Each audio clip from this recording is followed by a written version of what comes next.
if he just had some kind of guarantee about the outcome, if he could be certain about things. Well, he can't. That isn't how life is. Andy sits on our shoulder as we wobble around trying to make a decision. And just as we think we've got it, he mutters, "But what if?" And very likely we dissolve into confusion again. So your divine masculine could be confusing you, confusing the situation. Maybe that's why Spirit is saying, stop hanging out here waiting for the phone to ring. I have other people, other connections, other life missions for you, right? You didn't go through all of this and learn all of this and spiritually ascend just for this one person, right? It is a very important mission, yes, but if it's not together and they are going through something, it's not meant for you to go backwards, okay? There's still plenty for you to do in this mission before union. And it goes on to say, Indy sits on our shoulder as we wobble around trying to make a decision. And just as we think we've got it, he mutters, "But what if?" So this could also be the energy that you've been mirroring. Your twin may be going, "What if?" And they're indecisive and they're scared and they're wishy-washy, okay, about commitment and decision making. But the way you're mirroring that energy is by getting trapped in your head, okay, overthinking the what ifs, okay. It says decisions make him nervous because they involve commitment, and Indy seems to be frightened of that. What if he makes the wrong decision and it ruins his or someone else's life? What if he makes no decision, dithering forever, and that causes ruin? I feel for Indy, and not only because I'm a Libra. I'm a Libra, so I'm not Brian Froud who wrote this book, but that was just funny to me, sorry. I feel for Indy, and not because I'm a Libra, for he is the only one of the fairy challengers who doesn't know what we should be doing. That is, he knows we should be making our decisions clearly and cleanly at the appropriate time, and he has some ideas about how we might be more easily go about that. But he is not himself a good decision maker. Sometimes he whispers almost tearfully in my ear, "You're going to drive me mad, you know, if you don't make up your mind." There are many reasons why we hesitate when decision and action are appropriate. However, most of them boil down to fear. Fear of making a mistake, fear of harming others, fear of losing something of value to us. Yeah, I channeled that earlier. You can't lose what's meant for you. So you're wasting time making decisions or not making decisions out of fear. So if you have ascended, you should grasp that pretty quickly, right? If you have gone through the dark night of soul, you know that it is possible to raise your vibration. It is possible to completely switch and transmute this energy. But it goes on to say, I'm going to skip to the starter reading section. It says, it's decision time. Time to make up your mind, make a decision, then stick to your commitments. Set yourself a definitive time period to complete your decision. Write down the day and hour. Give yourself time to put the decision into practice before it's too late. Once that arbitrary but carefully judged decision time is set, ask for guidance for your highest good, then weigh, consider, ponder, and gather information. And that's what both of you are doing. I mean, you can see here the divine masculine, well, this King of Swords is showing me. Also, the King of Water, I mean, he's really focused on this, right? Little fish here. But he's very emotional right now. He's in the water. He's submerged in his emotions.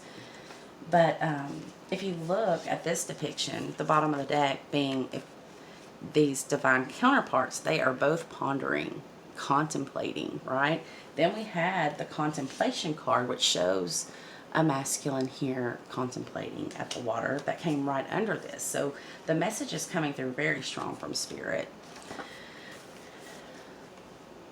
It goes on to say for Indy, we can ask for help with that as well. It's a matter of trusting that the answer and carrying it through. If we wish, we can ask for help for that as well. It is willingly given. So ask God and your angels to help you with this, okay? To get you out of this stuck energy, get you out of your, you know, if you're watching this video and you're like, I don't know how to get out of my own head, right? I've been going back and forth in my mind for so long, I don't know how to get out of it. You ask, okay? The Bible says we have not because we ask not.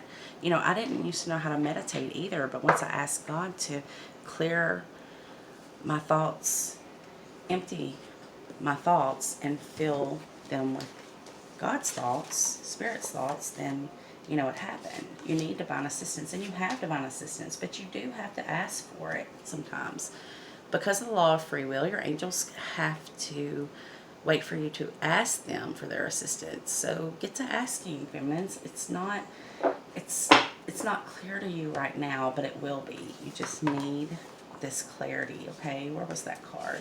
This is what you're asking for. This is what you need. The doors of your mind to be opened, okay? Instead of being trapped in your own head. If you had all the answers, you know, we wouldn't need divine assistance, but we don't have all the answers. Then we have the Lao. The Lao is the divine feminine. The Lao is always giving, okay? She gives unconditional love so freely, okay? She doesn't always get it back, though. And it's not that the love's not here. It is here. Now, it is the feminine that's holding the love, that's holding the space. But the masculine also has this love for her, but he's just not expressing it. He's still in his lower vibrational self. He's still in his ego and his insecurities. The Lao is not ego. She is love, unconditional love. And it's number 30. I can't express it quite as good as Brian Froud does, though. So I'm going to read it to you, okay? Unconditional giving, unconditional receiving. She is the lamb in the same way that the McGregor is the chief of the clan McGregor, the lamb of all lambs. The lamb is charitable soul in the old sense of the word, charity, which is loving and giving. She knows the joy of giving without expectation of return. From practicing this ourselves, we learn that there is always a return, often from the least expected source. The universe likes to keep its accounts up to date, and the Lamb's job is to encourage us to keep the credit side of our cosmic accounts balanced by freely giving. We have been given the earth, the sun, the stars, and the moon. We have been given the trees and the flowers, and things to eat, and a multitude of prospective friends. It's going to take a considerable amount of generosity to come into balance with all of those gifts we've already received. When we fall out of balance in what we give and what we receive, we can have constipation or diarrhea of the spirit. Spiritual constipation makes us toxic and unable to deal with more intake. It makes us energetically depleted, limp, and needy. The spiritual forms of these particular malfunctions are entirely a result of our choices about balancing our giving and receiving.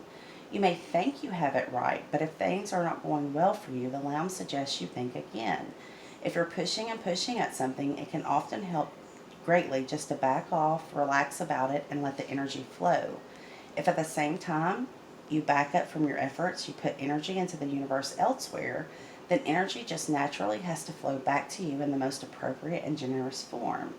The universe also has to keep its accounts balanced. Studying the Lamb's picture, a discussion group member wrote, "The Lamb is still bugging me. She looks passive but watchful. I think she feels that this giving business needs a bit more explanation. It is about being ready to do that, sometimes quite small thing, just when it is needed. A pinch of fairy dust in just the right place at just the right time works wonders. But big clouds of fairy dust just make everyone sneeze. This is true. Sometimes a small bit of helpfulness now prevents a big need later. And sometimes a big thing is needed right from the beginning." One of the Lamb's charming customs is to give through whatever pair of hands is nearest, providing they allow her to do so. Do you let the Lamb give you through your hands, or do you put them in your pockets and hold back, holding on to what is yours? If so, you're missing a lot of fun, some interesting experiences, and spiritual growth. And that's what you're going to be missing if you just sit around and wait for this masculine to get it. He's going to get it, okay? But you're wasting precious time that you could be experiencing interesting experiences and spiritual growth and missing out on a lot of fun. Now, the starter reading says if you're stuck or blocked in a situation and loud terms up in your reading, you probably need to stop focusing on what you're trying to accomplish and simply give to others freely and generously and unconditionally. That's exactly what I've channeled for this reading. Try a few random acts of kindness, unconditionally given, of course. Go do some volunteer work somewhere. Mow your elderly neighbor's lawn or take a homemade soup or flowers from your garden to someone you know who is ill. Give some help to a coworker just because they need it. Give to a needy stranger whether or not you think he deserves it or not.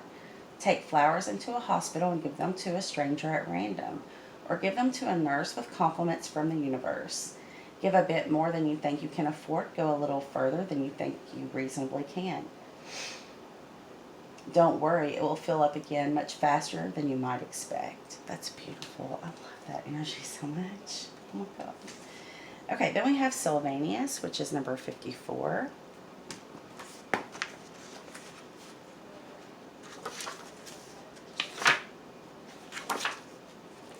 Okay, Sylvanius.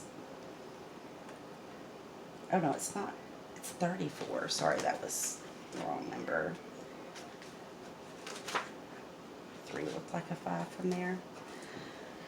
Okay, Sylvanius, the starter reading says, I'm going to skip to that because we're going kind of long here at 44 minutes. At this time, you're discovering new truths about yourself. They are essential for you to know in order to create relationships based on mutual respect, affection, and trust. These things can only work if we see ourselves and others as we are. Currently, both fairy and this world are functioning as a giant mirror in which we see ourselves in many surprising ways. People tend to dread this because we assume that we are worse than we think we are. But this is far from necessarily true. Now is a time for finding out the false and misleading beliefs you have accepted and discovering that you are a better person than you thought and have the potential to accomplish more than you believed you could. If someone says you are better or simply different than you think you are, don't automatically reject this. Think it over carefully. You have more to give and more to enjoy than you have been giving yourself credit for. The last card is the Singer of Connection. That's so beautiful. Definitely going to read this one though. So everybody perk up your ears.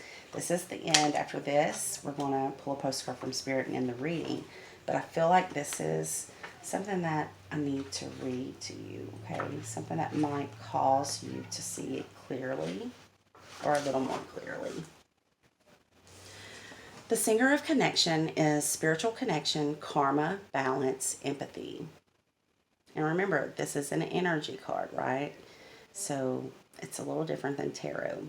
It says, this singer supports all connections, the web of light between all beings, all particles, and between past, present, and future.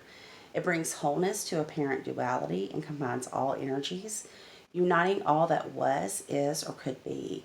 When we lose awareness of this connection in our lives, we feel isolated, lonely, yet the energy is there. We only need to be open to it. There are emotions that help us open up: love, compassion, trust, and so on. There are other emotions that we tend to close down around unless we make a special effort to keep our hearts open.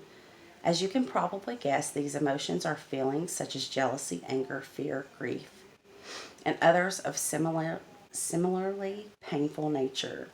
Yet sometimes these very emotions, when carried to an extreme, cause us to break down and then break through to the song of ecstasis. This is a risky way to go as well as an extremely difficult one because more often the breakdown just stays broken for a long time and then we retreat back to a more crippled version of our original selves. That's why I'm doing this reading, because you have the power to shift this.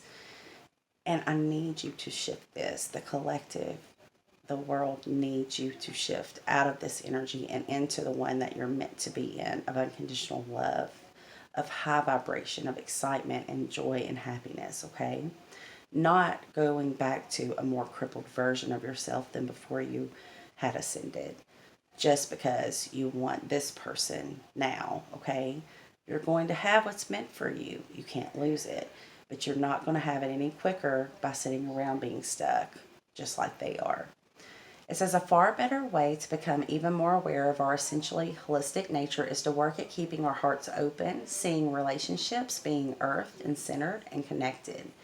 In a meditation, someone asked me to let go of all of my defenses. I argued that surely we need defenses in this world in order to survive.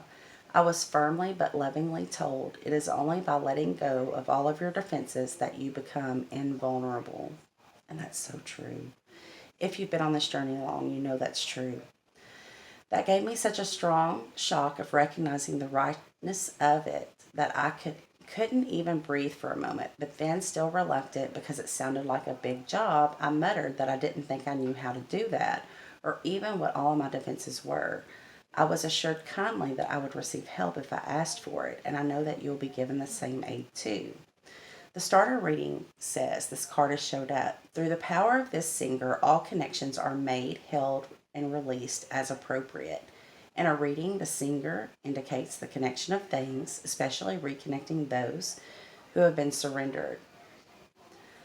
It is unifying and reunifying. It tells us that we need to be aware of the connections between different aspects of the issue under discussion, as well as the connections between the people linked by it.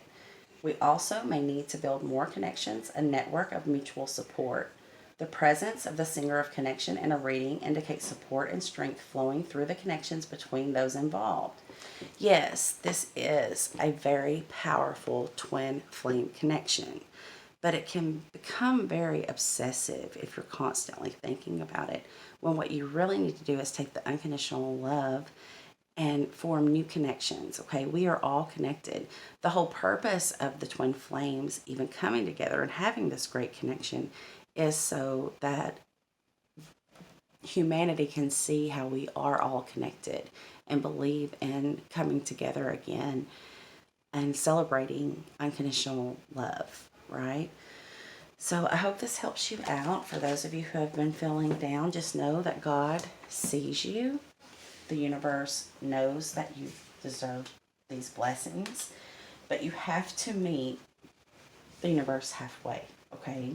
You have to. You have to get out of your head and step closer and closer to Spirit and unconditional love. And that was really fast. Here's your message from Spirit. Dear you, you're in such good shape right now that we are all doing a happy dance. In this moment, you have the power to make a choice to get with Spirit and co-create a miracle. You may wonder where this is all going, but if you want to manifest your desires for the highest good of all, you need to stay focused on the now. All power is in this present moment. Ask yourself, what are your dominant thoughts now? What beliefs are you motivated by? Do you have clarity right now? How is your conscience? How is your conscious contact with the divine? Are you plugged in, or are you trying to do life all by your small self? Get rid of negative energy now. Resentments need to be gone. Forgiveness and love enter, please. You can do your life beautifully and create your most powerful future right here, right now, in this moment. Aren't you thrilled to know you have a huge cheering section over here? Love and hugs always. Well, that pretty much wraps up the reading. I hope that this message helps you, and I will be back in October to see where the energy is then. Until then, wishing you all love and light. Namaste.